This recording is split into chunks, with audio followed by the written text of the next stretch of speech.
In the heart of Ilorin, along a dusty street lined with old zinc-roofed houses and petty shops, there stood a small wooden salon that everyone in the community knew very well. The kiosk was nothing special to the eyes. The only decoration on it was a small fading signboard that read Yaba Hair Salon. Yet, despite its humble appearance, that saloon was always full of people, especially women and little girls who came from different corners of the neighborhood. The reason was simple. Inside that wooden saloon sat Yaba, the woman everyone agreed was the best hairbraider in the whole of Ilorin. Her real name was Alimot, but hardly anyone called her that anymore. She was popularly known as Iyagba, not because she was very old, but because of her grandmotherly manner of speaking and the authority she carried in her shop. When she braided hair, it stayed neat for weeks without scattering. No matter how stubborn the hair was, her fingers could tame it. And the best part, her prices were cheap, far cheaper than what the modern saloon around charged. But Iya Agba had her own peculiar ways of working. Unlike other hairdressers who used chairs and mirrors, she had a strange method that people never got used to. Her customers never sat on a chair. Instead, they had to sit cross-legged on the floor while she sat comfortably on her small wooden stool. She would then drag the customer's head between her thick fat thighs and begin to braid. She said that was the only way she could hold the hair firmly and work neatly. Some people complained of the discomfort, but most endured it because they wanted her magical touch. Whenever one walked past her salon, they would hear her loud voice booming, sometimes scolding a child for moving too much, other times singing old Yoruba folk songs as her fingers worked swiftly. The salon was always lively, full of laughter, gist, and sometimes tears when the comb dragged too hard. Parents loved her work so much that every weekend they dragged their children there, no matter how much the children protested. In the community, hair braiding was not just about beauty, it was part of culture and identity. Mothers wanted their daughters' hair to be neat and lasting, especially for school. That was why Iyagba's small salon, despite being uncomfortable, remained the busiest in the community. She had no real competition. The other hairdressers around envied her skills but could not beat her prices. And so, weeks after weeks, month after month, Alimot, aka Iya Agba Saloon, reigned as the queen of braids in the neighborhood. For the little children of the community, however, the name Iya Agba brought more fear than excitement. Whenever mothers mentioned that they would be taken to her saloon, some children would cry from morning till evening, hoping to escape the ordeal. To them, sitting in the saloon was nothing short of torture. Iya Agba would press my head again, little Aisha would scream whenever her mother carried her there. Another child, Mariam, once told her father that Iya Agba thighs were like prison gates, squeezing her head until she could not breathe well. But the parents never listened. To them, those complaints were just childish exaggeration. The truth was that Iyagba was rough with her customers, especially children. She believed in holding the hair tightly so that the hair would come out straight. If a child moved too much, she would scold the child in a booming voice, saying, "Keep your head one place now." Sometimes, when a child cried too much, she would even twist the ear gently to make the child stay still. But what children dreaded most was the embarrassing habits people whispered about. Sometimes, while walking, Iyagba would let out a fart without warning. The smell was mostly unbearable. It did not matter if she was holding someone's head between her thighs. The children often complained about this to their parents, but the parents only laughed it off. So because she farted, you don't want to go there again? Do you want me to waste money at those expensive salons that scatter hair in 1 week? Mothers would say. To them, beauty and durability mattered more than the children's comfort. So every weekend, the scene repeated itself. Mothers dragging crying children to Yaba's hair salon, children begging and pleading only to end up sitting on the floor with their head trapped between Yagba's fat heavy thighs. It was a sight that amused neighbors who often watched the drama unfold. The children, however, hated her. They whispered about themselves that Iyagba was like a witch who used their tears to mix with hair cream. But in the eyes of adults, she was a savior, the only one who could make her look perfect for school or special occasion. However, Iyagba was not only known for her braiding skills or her roughness with children. She had another talent, one that was both entertaining and dangerous: gossip. Her salon was not just a hair salon, it was also a center of stories. From morning till evening, as she braided hair, she would talk about one customer to another. Her tongue was sharp as her fingers. She had a way of making ordinary stories sound juicy. Sometimes she would add her own lies just to make the gist sweeter. If a woman left her shop after doing hair, the very next customer would hear something about her. Do you know that woman? Yagba would begin, lowering her voice slightly. They say she is fighting with her husband every night oh, and she even broke his phone last week.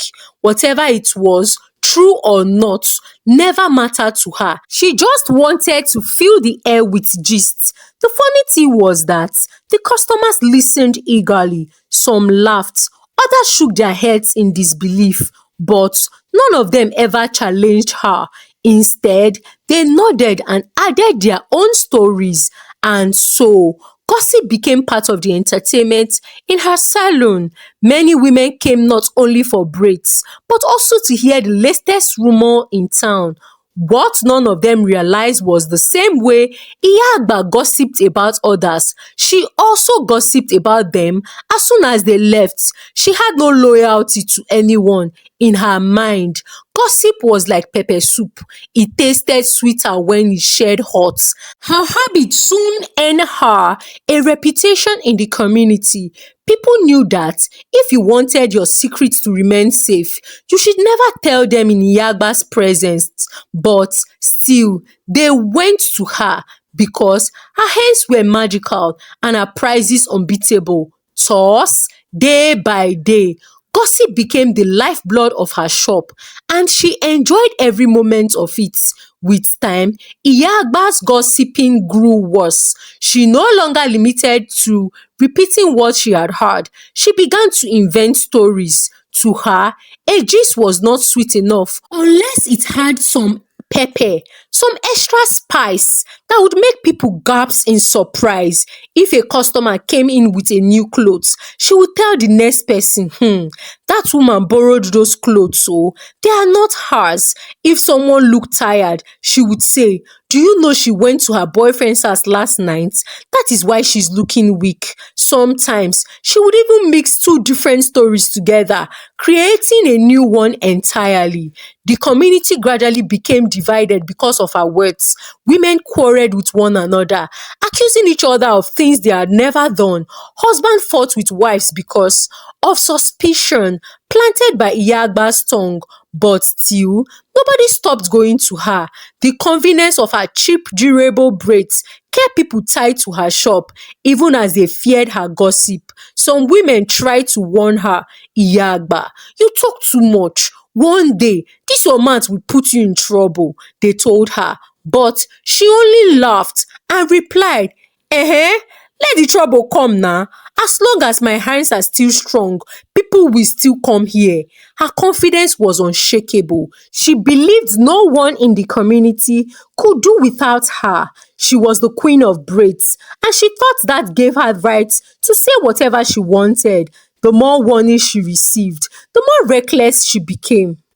As time went on, customers began to notice something strange. Each time they came to the salon, Iya seemed to know a little too much about them. She would mention things they had only told a few people, and sometimes she even twisted private confession into scandalous tales. It was common for women to relax while making their hair and chat with the hairdresser. They would complain about their husbands, in-laws, or financial struggles. Iya always listened carefully, nodding and asking questions, pretending to be concerned. But in truth, she was gathering material for the next round of gossip. One woman told her about a miscarriage she had suffered. The next week, another woman came and heard that the first woman's husband was already planning to marry a new wife because she could not give birth. Another customer once mentioned that she was owing money at the market. Soon, the whole community heard that she was a debtor running away from her creditor. The saloon slowly became a place of fear. Some customers began to keep quiet while braiding, not daring to say too much. Others still talked, but carefully. Yet, no matter how cautious they were, Iya always found something to say about them once they left. People started calling her shop the Saloon of Secrets because any secret that entered there never remained secret again. It always found the way back into the street, twisted and enlarged.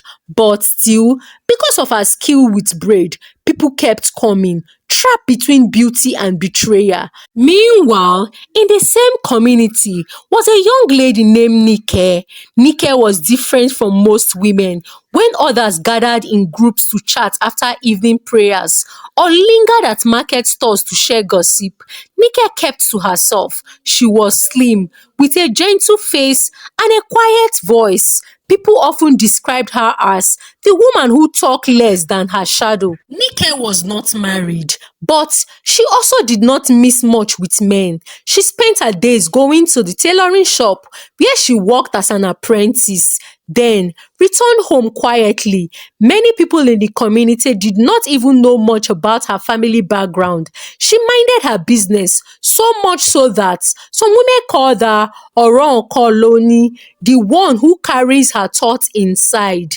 Because of her nature, Nike hardly ever visited beauty places. She washed and combed her hair by herself, or sometimes allowed her younger sister to weave it simply. However, on one particular week, her tailoring shop was preparing for a special ceremony. Her boss had been invited to sew clothes for a big wedding, and Nike wanted to look presentable. That was how she decided, after many years, to finally visit Iya hair salon. When she told her younger sister about it, the girl opened her mouth in shock. "You go to Iya salon?" she asked. Nike smiled faintly. "Why not? I cannot go to the ceremony with scattered hair. But you know, she will press your head anyhow, and she will even gist about you after." Nike shrugged. "Let her gist. People will always talk.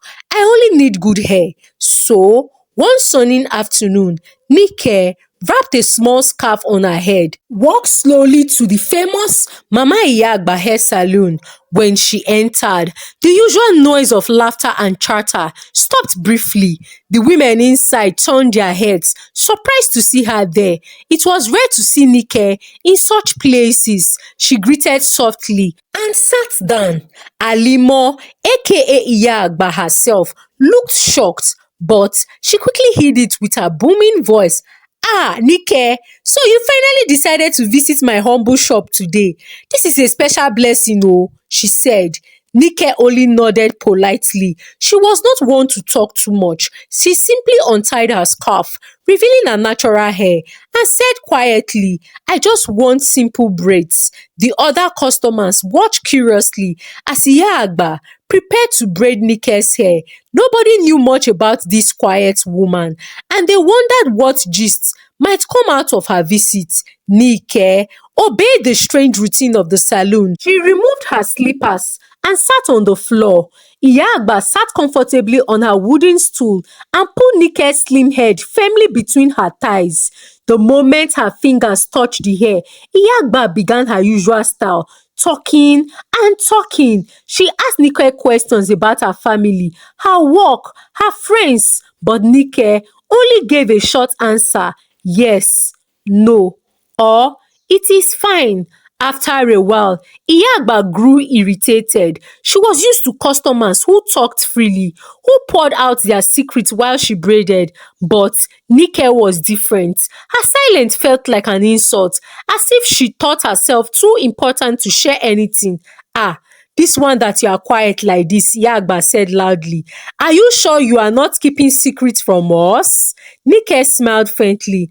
Not everyone likes to talk too much. The other women in the shop chuckled. One of them added, it is true. Some people keep everything in their hearts. Nike did not mind. She simply closed her eyes and let the braiding continue. After 2 hours of tugging, parting and weaving, Iyagba finished the hair. She tied the last knot, rubbed some cheap hair cream on it, and patted Nike's head. Stand up, look at yourself, she said proudly, and Nike, looking at herself in the mirror, smiled. Nike paid her quietly, thanked her, and left. She did not stay for gossip. She did not laugh or gist. She simply walked away with her usual calm face. The moment Nike left, Iyagba's lip began to itch. The silence of Nike annoyed her so much that she felt she had to create her own gist about her. To her, no one could come into her shop and leave without becoming a story. As soon as Nike disappeared from sight, Iyagba leaned closer to the remaining women in the shop. She lowered her voice as if about to share a dangerous secret. Do you people know that Nike has no womb? She whispered. The women gasped. Eh? Yes, so Iyagba continued, nodding her head as if she had evidence. That is why she is so slim. People think it's just her nature. But the truth is that she has done abortion so many times. They say doctor finally remove her womb. She cannot give birth again. The women's eyes widened. Some covered their mouths in shock. One of them asked, who told you this thing? Iyagba smiled shyly. Don't worry about who told me. Just know that what I am saying is the truth. Have you ever seen any man come to her house? Have you ever heard of her dating anyone? It is because everybody knows she is spoiled. Nobody wants to marry her.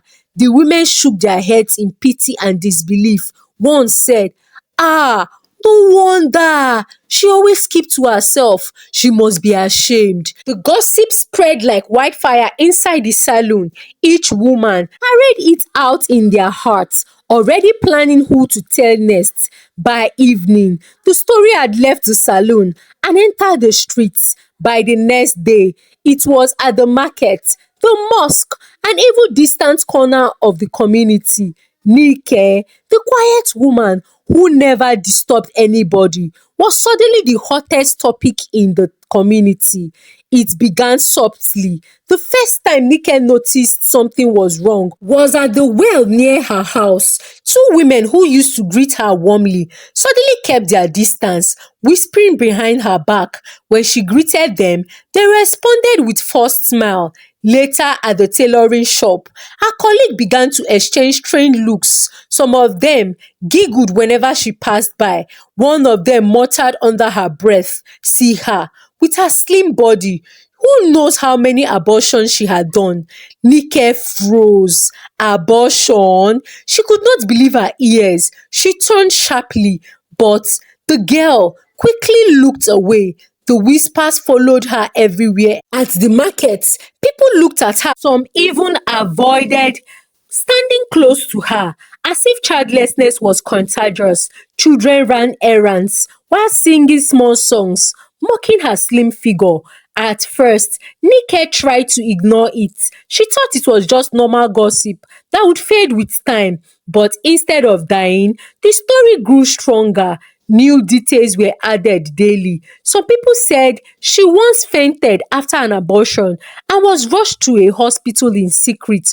Others claimed a certain doctor confirmed she could never have children again. Nike felt her world crashing. She had never done any of such in her life. She had no husband or child yet, but it was by choice, not because of sickness. How could people believe such wicked lies about her? The more she thought about it, the more restless she became. She wanted to know the source. Who had started this fire that was burning her image? Nike began her own quiet investigation. She traced the gossip, asking careful questions, pretending not to be angry. The first person she confronted said, Iyagba told us so. The second person also mentioned the same thing. By the fifth confirmation, Nike's heart hardened. So it was Yaba, the woman she had trusted to braid her hair. Just once, had turned into a scandal. The woman who trapped her head between her laps have trapped her destiny with lies. For days, Nike could not eat well. She lay on her mat at night, staring at the ceiling, wondering why anyone would hate her enough to spread such evil rumors. Tears often filled her eyes. She thought about leaving the community altogether. But then, anger replaced her sadness. No, she whispered one night, I will not run away. I will face her. Her decision gave her strength. The next morning, she dressed simply, tied her scarf firmly, and walked straight to Iyagba's hair salon. Her steps were firm, her eyes sharp. She was no longer the silent woman. She was a woman on a mission. When Nike entered the hair salon, the usual noise of chatter stopped. All eyes turned to her. She stood tall and said clearly, Iyagba, Alimo, I have come to ask you, why did you lie against me? The air became heavy. Customers shifted uncomfortably. Nobody had ever dared to confront Alimo Iyagba openly before. But Nike was not afraid anymore. Her dignity was worth fighting for. The atmosphere inside the Yagba saloon grew tense. Women who had come to braid their hair suddenly became silent, their eyes moving from Nike's slim figure to Yagba's large frame. It was as if they were watching a play about to begin. Nike stood firm at the entrance of the saloon. Her voice was steady, but her eyes burned with anger. Alimo, she said again, a name most people never called Yagba. Why did you tell lies about me? Why did you spread it around that I have no womb? What gave you the right to say such wicked things about me? Iyagba, who was in the middle of plaiting a small girl's hair, paused. For a moment, surprised flashed across her face. Nobody had ever dared to confront her openly like that before. But almost immediately, she gathered herself and scoffed loudly. So this is why you came here today, to ask me useless questions, she said, her usual booming voice. Nike, are you not ashamed? The whole community already knows your story. Why are you disturbing me? Gasps filled the room. Some women exchanged nervous glances, expecting Nike to back down. But Nike did not move. My story? She asked, her voice rising. Which story? The one you created with your lying mouth? Iyagba, you don't know me. You know nothing about me. So why would you stand in your shop and destroy my name? The little girl sitting on the floor whimpered as Iyagba heavy hands pressed harder into her scalp. But the hairdresser was too busy defending herself to notice. She dropped the girl's hair and stood up, her wide hips shaking as she adjusted her wrapper. Look here, Nike, she said, pointing her thick fingers. You may be slim, but you cannot scare me. You cannot tell me what to say or what not to say. Who are you in this community? A dead rat like you should know her place. Her words cut through the air like a knife. Some women gasped, others shook their heads, but Nike's face remained calm. though her hands clenched into a fist by her side. "You call me a dead rat?" she said quietly. "We shall see."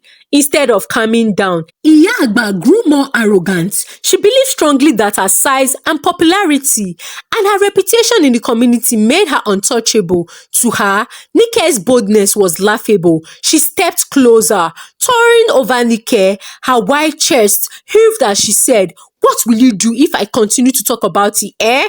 What will you do?" Nike looked at her directly. "I will hold you responsible, and I will not keep quiet until you admit your lies." In that moment, the customers inside the shop could feel the tension rising like a storm. Some women whispered, urging Nike to leave before things turned ugly. But Nike stood her ground. That was when Iyagba did the unthinkable.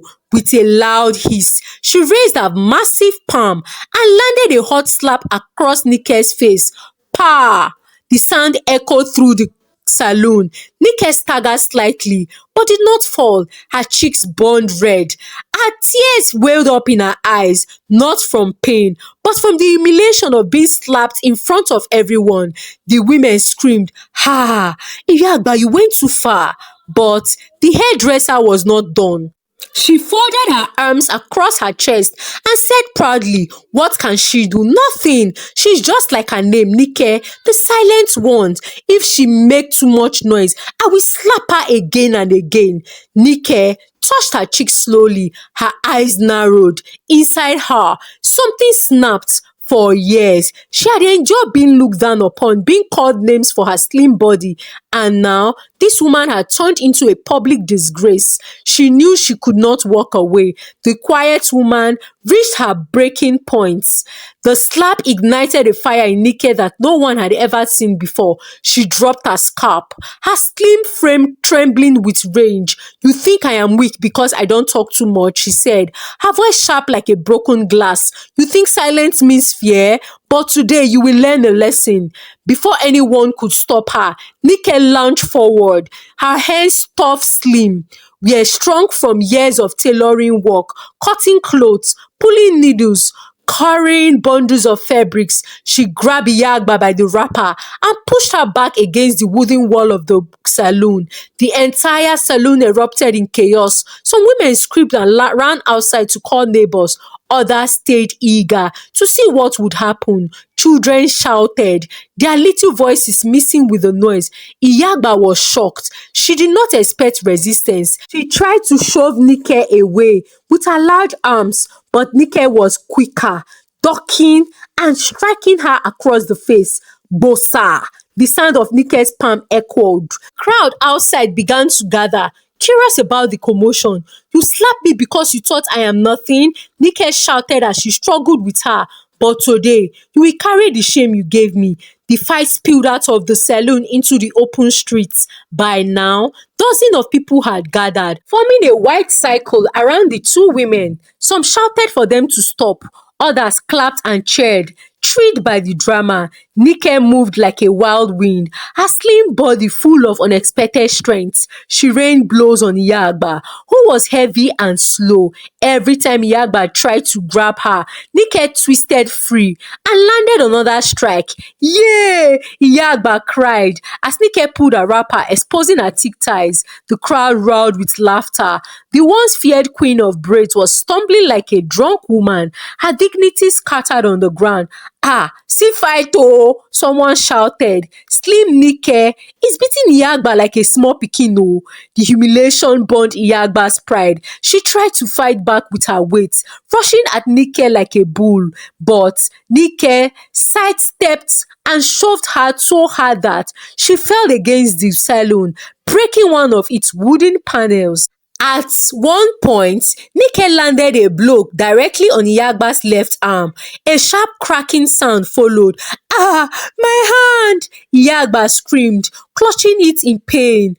But Nike was done. She pinned her down, her knee pressing against her chest. "Say the truth," Nike shouted, her voice shaking. "Tell them you lied about me." At this point, Yaba knew that she needed saving. "Okay, okay, I formed it now. I lied that you did it. That I am sorry. Okay, now lie, make you no vex now. You don't reach. You don't do, please, I beg." At this point, she was begging to break free.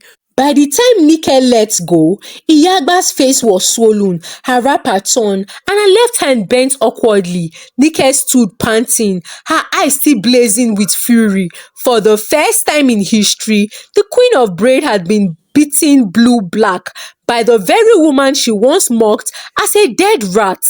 Words of the fight spread across the community like a wildfire. By evening, everybody knew what had happened, from market women to mosque elders, from children fetching water to men sitting in beer parlour. The story was on every tongue. "Did you hear? Nike beat Yagba in front of the whole street.